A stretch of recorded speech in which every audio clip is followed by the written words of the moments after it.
దాన్ని దాటిన పూర్వజన్మలలో చేసుకున్న పుణ్యం, ఇప్పటి వరకు చేసుకున్నటువంటి పుణ్యం పోతాయి.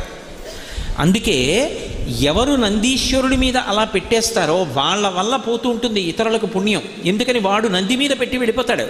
గాలి వేసింది, ఆ మారేడు దళాలు కింద పడిపోయినటువంటి మారేడు దళాన్ని వెనక వెళ్ళినవాడు తొక్కాడు. ఇప్పుడు ఆ పాపం ఎవరిది?